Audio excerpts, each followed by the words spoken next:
Muhammad bin Idris Asy-Syafi'i, yang manakah yang Anda maksud?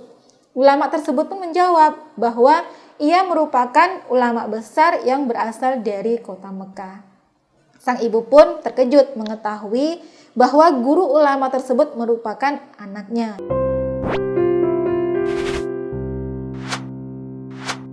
Assalamualaikum warahmatullahi wabarakatuh. Hai guys, selamat datang di kanal YouTube aku. Ini kali pertama aku mengupload video di YouTube, dan pertama kalinya pula aku ingin mengkisahkan tentang Imam Syafi'i radhiyallahu an, yang mana beliau adalah imam besar umat muslim dan mazhabnya dipakai di Indonesia. Sedikit aku akan menceritakan tentang perjalanan beliau dalam menuntut ilmu, yang mana kita ketahui bahwa beliau sangat menjunjung tinggi ilmu pengetahuan dan dalam hidupnya pun dihabiskan untuk menuntut ilmu. Dikenal dengan kecerdasan dan daya ingatnya yang luar biasa, beliau mampu menghafal Al-Quran di usianya baru menginjak 9 tahun. Nama asli Imam Syafi'i sendiri adalah Muhammad bin Idris, terlahir di kota Gaza, Palestina pada bulan Rajab 150 Hijriah. Bahkan beberapa ulama-ulama besar memberikan pandangannya tentang beliau dengan berkata tidak ada lagi keturunan Quraisy yang lebih pandai dari Imam Syafi'i. Ini dikatakan oleh Imam Malik. Beliau adalah salah satu guru tempat di mana imam besar ini menuntut ilmu. Adapun pandangan menurut Imam Ahmad bin Hambal berkata, "Wahai anakku, Imam Syafi'i itu seperti matahari bagi dunia dan seperti kesehatan bagi tubuh." Nah, di mana kita ketahui bahwa dunia tanpa matahari akan seperti apa ya jadinya. Nah, seperti itulah gambaran ulama besar dalam menunjukkan kecerdasan imam yang satu ini. Menelusuri perjalanan hidup dan proses pembelajaran Imam Syafi'i sangat menarik sekali. Bermula dari ayah beliau meninggal sewaktu Imam Syafi'i masih kecil. Kemudian ibunya membawa beliau ke Mekah, di mana di sana tempat nenek moyangnya tinggal. Dan ibu Imam Syafi'i berharap mereka dekat dengan keluarga, mengingat Imam Syafi'i ini sudah yatim sejak kecil. Gurunya yang pertama secara informal adalah ibundanya sendiri. Ibunya mengajarkan beliau mengenal huruf dan mengaji Al-Quran. Ibunya membawa Imam Syafi'i untuk berguru dengan Imam Ismail, seorang guru ilmu Al-Quran yang terkenal pada waktu itu. Imam Ismail awalnya menolak karena Imam Syafi'i masih berusia 9 tahun. Sedangkan Imam Ismail hanya menerima murid setelah berusia 12 tahun. Namun setelah beliau menguji hafalan dan ingatan Imam Syafi'i tentang Al-Quran, Imam Ismail pun sangat tertarik dengan ingatan dan suara Imam Syafi'i yang merdu. Kemudian beliau mengangkat Imam Syafi'i menjadi muridnya. Nah, seiring berjalannya waktu, manakala Imam Ismail ini ada urusan lain, Imam Syafi'i diminta untuk menggantikan tempatnya mengajar tatkala Imam Ismail tak di tempat. Kalau sekarang di dunia perkuliahan itu kita kenal dengan asisten dosen lah ya. Tak cukup berguru kepada Imam Ismail, di Mekah pula Imam Syafi'i berguru ilmu fikih kepada mufti di sana, yaitu Muslim bin Khalid Az-Zanji. Dan karena kepiawaiannya dalam ilmu fikih, sang guru mengizinkannya memberi fatwa ketika masih berusia 15 tahun. Tak cukup sampai di sini, dia mulai senang mempelajari fikih setelah menjadi tokoh dalam bahasa Arab dan syairnya. Selain berguru kepada Muslim bin Khalid Az-Zanji, juga belajar fikih dari para ulama fikih yang ada di Mekah, seperti Daud bin Abdurrahman Al-Attar dan pamannya yang bernama Muhammad bin Ali bin Syafi'i. Dan juga menimba ilmu dari Sufyan bin Uyainah di bidang ilmu hadis. Dan masih banyak lagi yang lainnya. Imam Syafi'i pun semakin menonjol dalam bidang ilmu fikih. Untuk menyempurnakan ilmunya di bidang fikih dan hadis, gurunya pun menyuruh Imam Syafi'i untuk menuntut ilmu bersama imam besar di Madinah, yaitu Imam Malik. Imam Syafi'i pun menuruti perintah sang guru dan beliau segera berpamitan dengan sang ibu. Berkatalah sang ibu, "Pergilah engkau menuntut ilmu di jalan Allah, kita akan bertemu nanti di akhirat." Maka Imam Syafi'i pun berangkat dengan menahan kesedihannya. Ia pergi dengan berlinang air mata membanjiri wajahnya, wajah yang mengingatkan pada seorang ibu yang telah memolesnya menuju seorang bergelar ulama besar, yang akan dikenang sampai kiamat menjelang. Nah, kemudian pergilah nih Imam Syafi'i ke kota Madinah dengan berbekal surat pengantar dari wali Mekah yang ditujukan kepada wali Madinah dan Imam Malik. Imam Syafi'i berangkat meninggalkan kampung halamannya, tempat ia tumbuh dan berkembang dalam tradisi keilmuan. Sesampainya di kota Madinah, beliau menuju rumah wali Madinah dan mengutarakan maksud kedatangannya ke kota tersebut. Setelah membaca surat dari wali Mekah yang dibawa oleh Imam Syafi'i dan mengetahui bahwa kedatangannya ini untuk menimba ilmu di majelis Imam Malik. Baru saja mendengar nama Imam Malik, bergetarlah kaki dan tangan sang wali Madinah ini. Ia berkata kepada Imam Syafi'i, "Wahai anak muda, aku tahu dari suratmu ini, engkau memiliki kedudukan yang tak biasa di kota Mekah. Tapi sungguh, berjalan kaki dari Mekah ke Madinah tanpa alas kaki pun itu terasa lebih ringan bagiku jika dibandingkan harus bertandang ke kediaman Imam Malik. Tapi tugas tetaplah tugas yang harus diselesaikan. Amanah tetaplah amanah yang harus ditunaikan." Wali Madinah bersedia mengantar Imam Syafi'i menemui Imam Malik. Maka sampailah keduanya di depan rumah Imam Malik. Disambut oleh salah satu pembantunya, wali Madinah memohon agar dipersilahkan menemui Imam Malik. Tak lama setelah masuk ke dalam rumah, si pembantu keluar membawa pesan dari Imam Malik. "Jika ada pertanyaan, cukup tuliskanlah dan tunggu besok akan kujawab. Jika ingin mengaji Al-Muwatta, maka kalian tahu jadwalnya bukan hari ini," ujar sang pembantu. Wali Madinah pun mengatakan, "Kami datang hendak menyampaikan surat dari wali Mekah kepada Imam Malik." Si pembantu masuk lagi dan tak lama berselang ia keluar dan membawa sebuah kursi yang kemudian ia tata dengan hati-hati sekali. Maka keluarlah Imam Malik ini menemui kedua tamunya itu. Nah, siapa sih Imam Malik ini?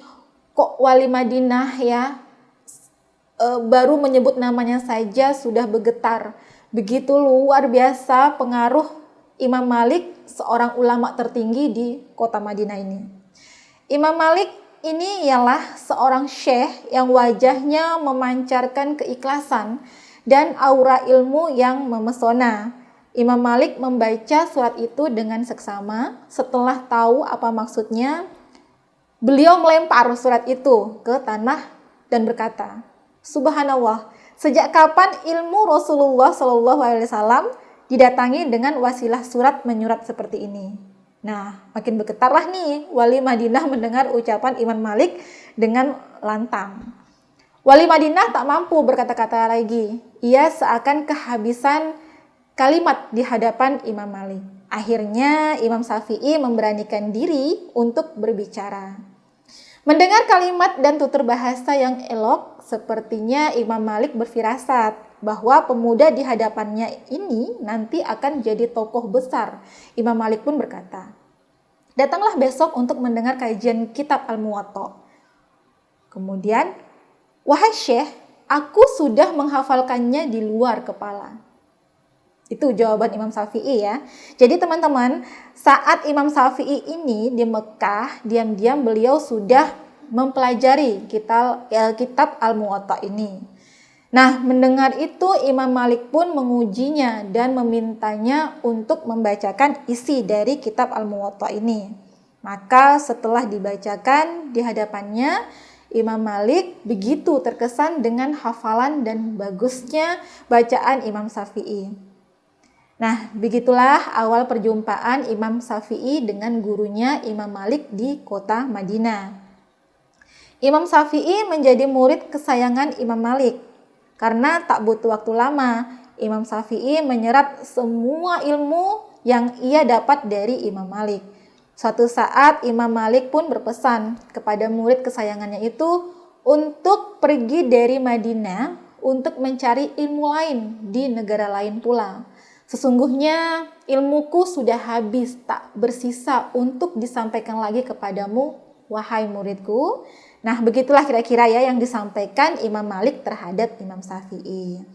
Imam Syafi'i kemudian mengembara nih ke Irak dan menimba ilmu di sana. Beliau berguru kepada murid-muridnya Imam Abu Hanifah atau Imam Hanafi. Meski sudah banyak menyerap ilmu di Irak, Imam Syafi'i belum ingin pulang ke Mekah karena belum ada panggilan dari ibundanya. Di Irak, Imam Syafi'i berkembang menjadi murid yang terkenal sangat pintar dan tercerdas. Sehingga dalam waktu singkat ia sudah diminta untuk mengajar. Tanpa butuh waktu lama, ribuan murid pun berbondong-bondong datang untuk berguru kepada beliau. Hingga ia pun menjadi ulama besar yang terkenal ke seluruh penjuru Irak hingga Hijaz. Itulah di antara liku-liku perjalanan yang ditempuh oleh Imam Syafi'i dalam menuntut ilmu. Banyak guru dan tempat beliau belajar yang tidak saya sebutkan di sini, namun yang perlu kita ketahui bahwa beliau sangat mencintai ilmu pengetahuan.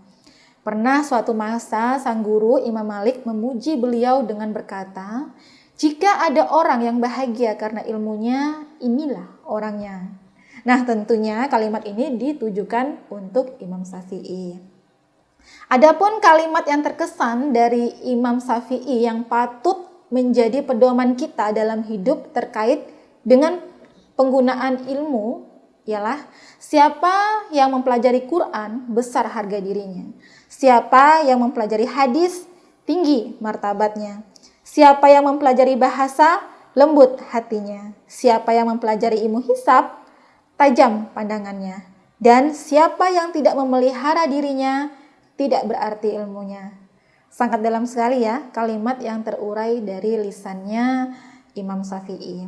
Nah, sebelum aku akhiri, ada salah satu cerita yang menarik dan berkesan antara Imam Syafi'i dan ibundanya, yaitu ibundanya Imam Syafi'i pada setiap tahunnya juga melakukan ibadah haji.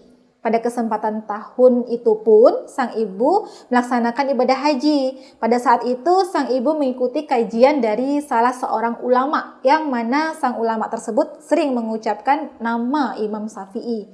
Mendengar ulama tersebut sering mengucapkan nama sang anak, setelah pengajian usai, sang ibu pun menjumpai ulama tersebut. Karena penasaran ya, sang ibu bertanya nih kepada sang ulama, "Wahai Syekh, siapakah itu Muhammad bin Idris Asy-Syafi'i?"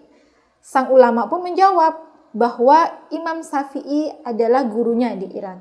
Kemudian sang ibu dengan penasarannya menanyakan lagi kepada sang ulama bahwa Muhammad bin Idris Asy-Syafi'i yang manakah yang Anda maksud? Ulama tersebut pun menjawab bahwa ia merupakan ulama besar yang berasal dari kota Mekah. Sang ibu pun terkejut mengetahui bahwa guru ulama tersebut merupakan anaknya. Kemudian sang ulama menyampaikan kepada bunda Imam Syafi'i bahwa ia ingin berpesan apa kepada sang anak. Sang ibu pun menjawab bahwa ia telah memperbolehkan sang anak untuk pulang ke rumahnya. Sesampainya sang ulama tersebut di Irak, ia langsung menyampaikan pesan tersebut kepada sang guru. Imam Syafi'i yang begitu mendengar kabar tersebut langsung bergegas untuk pulang ke Mekah untuk menemui ibunya. Mendengar kabar sang imam ingin pulang, penduduk Irak pun sedih. Namun mereka tidak bisa berbuat apa-apa ketika sang imam ingin pulang. Masyarakat serta sang murid pun telah menyiapkan bekal kepada sang imam. Karena sang imam telah menjadi ulama besar di Irak, ia pun menerima bekal yang sangat banyak. Ratusan ekor unta telah diterimanya dari masyarakat dan muridnya di sana.